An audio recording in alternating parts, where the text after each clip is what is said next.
today being piloted for us by Andy McCollum.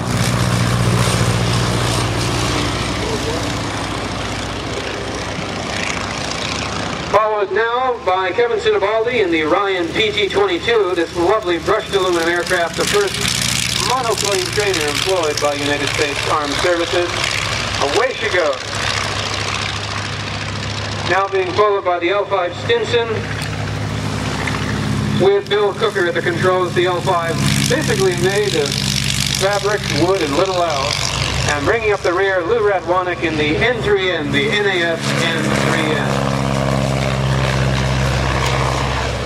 And the NAF N3N being one of the newest additions to the collection here at the Military Aviation Museum. From the Netherlands.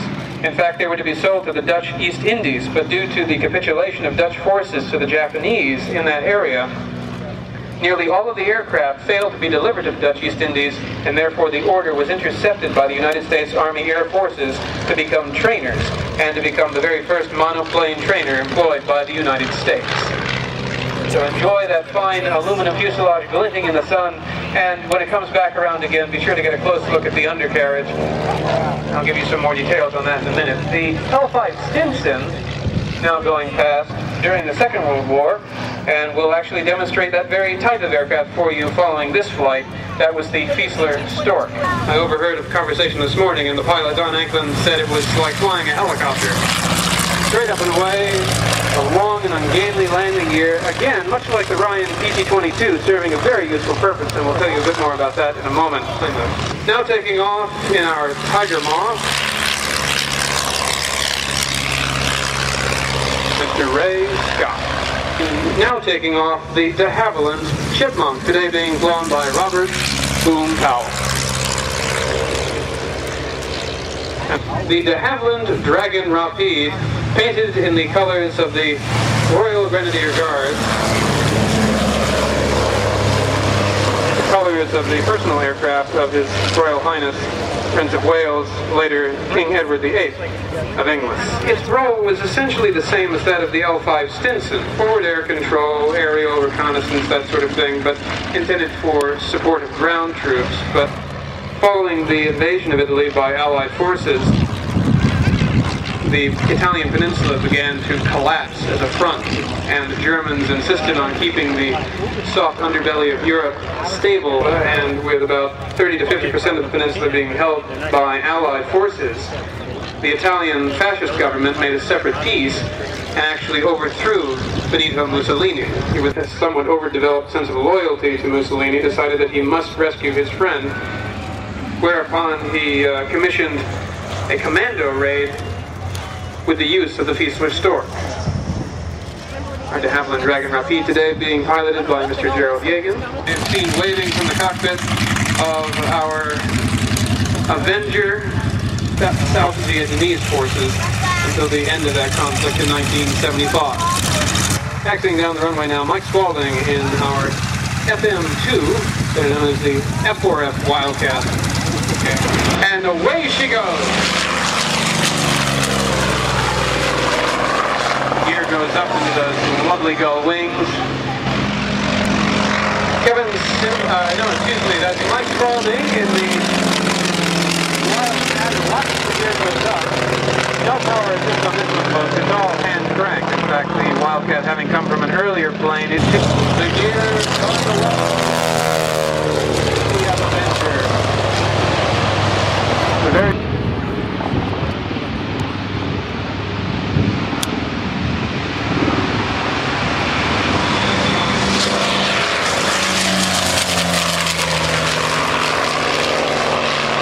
My list backwards, folks. It's Kevin Sinibaldi flying the Sky Raider today after having flown our PT-22 Ryan.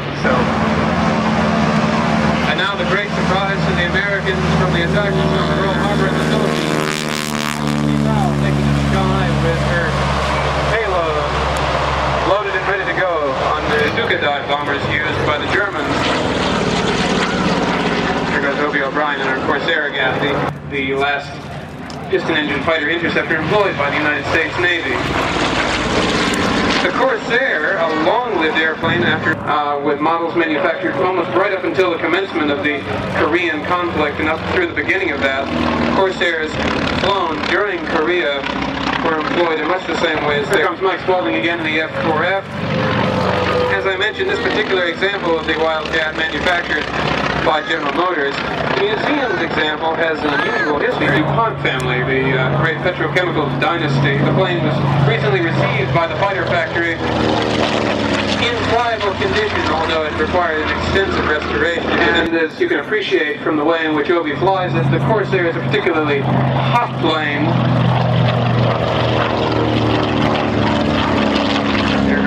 TBF Avenger again, or TBM Avenger, this again having been manufactured by General Motors. Manufactured too late in the game to have been used in combat during World War II.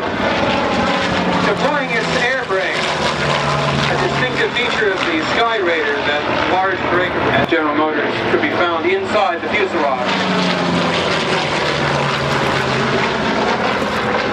The 84 Sky Raider, another one of those great designs of Ed Heinemann. I've got a couple reenactors down here that are cheering him on and ready to go from the Japanese Army. And you're watching him. Yeah, he's got a bomb on his belly and looking for speed breaks out. Who knows what he's going to do next? Auguring in from on high, we have Mike Spaulding and the Wildcat in hot pursuit of the Aichi. This particular plane came as quite a surprise. That is, the Aichi came as a surprise to the American force. And when I say moving and using this geometry, remember we're talking three-dimensional geometry here. Not left, right, there's up and down. And well, I see smoke coming out of the valve. And he must be in some sort of a problem out there. Look at him wobbling through the sky. Maybe his controls are a little bit damaged. And here comes the Wildcat right behind him.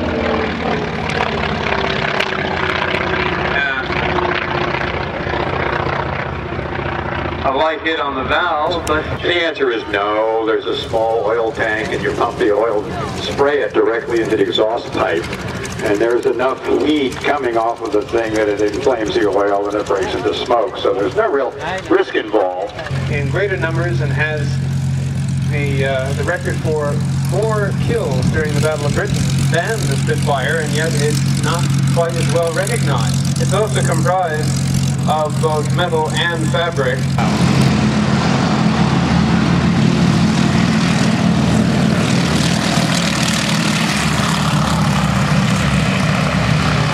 See what I tell you about the takeoff roll? Not very much, was it?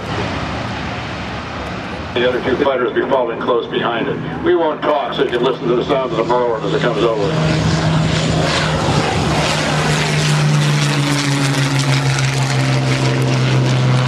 As resilient as the corrugated steel.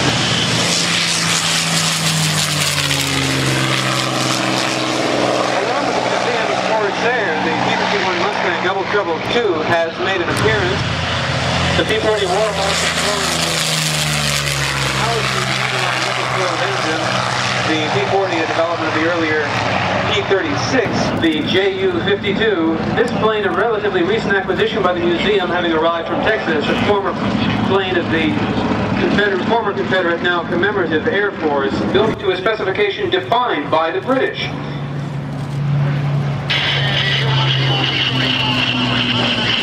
So we have for you now the Hawker Hurricane being followed by the P-51.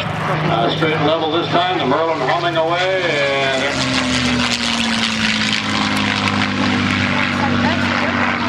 and they're sorting out the other airplanes.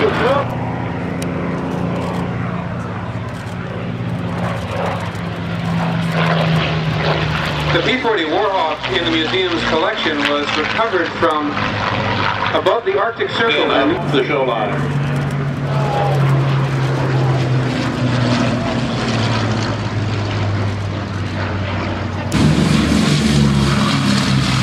Which you can see.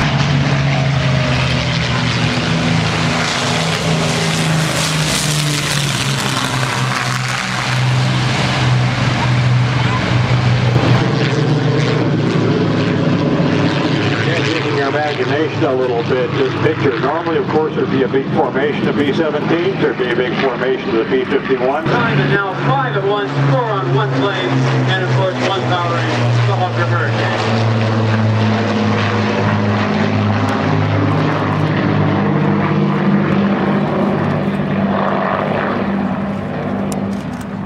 Air search and rescue and maritime reconnaissance. You might consider Chucky one of the earliest all-weather bombers because of her use of...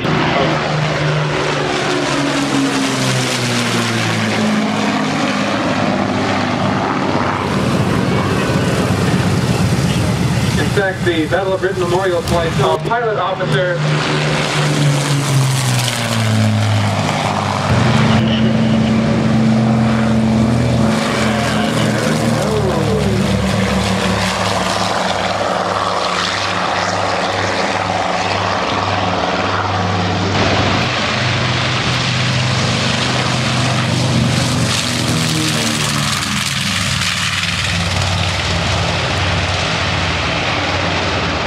hydraulic systems were not as big and powerful as some of the pumps we have today. So Canadian Avro Lancaster Mark 10.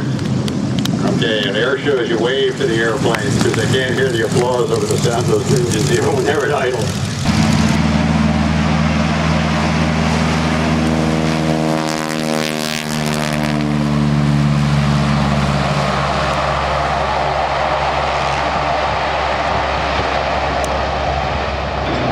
Which also happens to have quite a good story behind it.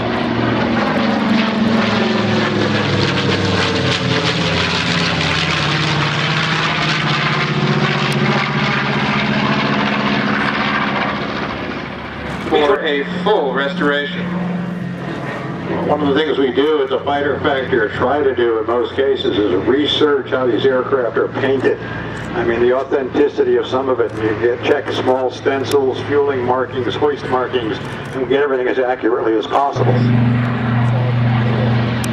Besides the aircrafts that were marshaled for use in the production of the film Catch-22, the B-25 has been a popular platform for aerial reconnaissance. Notice the rudder wiggling as you keep her straight and rolling down.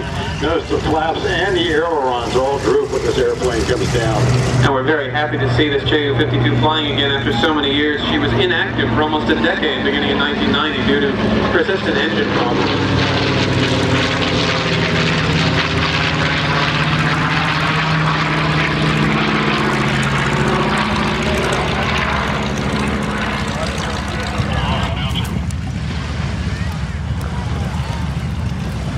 Bloom's absolutely right. They can't quite hear you, but a fine, big, broad wave is all.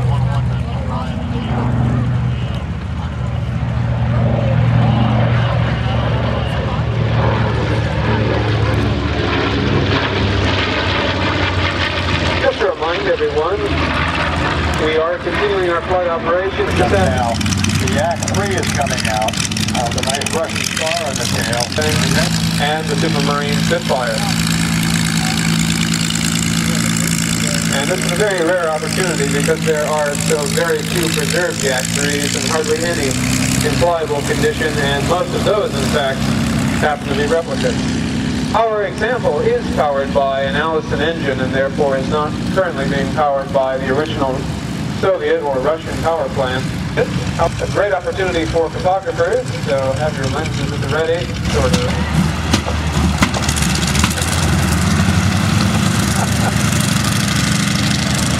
Most recently, Ju-52s have appeared in the film Valkyrie. Older films include Where Eagles Dare, a Ju-52 with Yak-3 coming out.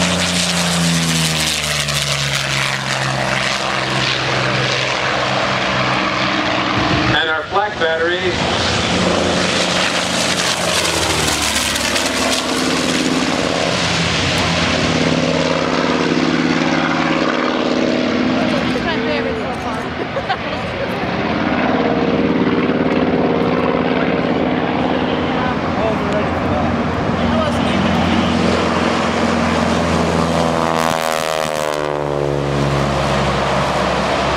Kind of a dramatic example here. Like the Yak-3 or the Focke-Wulf 190. Far too slow, far too lightly built. It would have been shredded by the armament from those high-powered fighters. In the cabin of the plane, because of the proximity of the engine to the pilot's position, that one of the test pilots said it was like having his feet in the fire with the pilot's position at 130 degrees.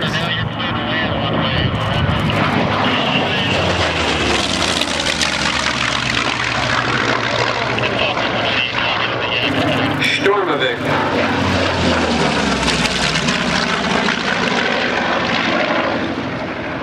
F-190s, heavily armed, and again, highly powered with their radial engine. Later, applaud them as it comes fast.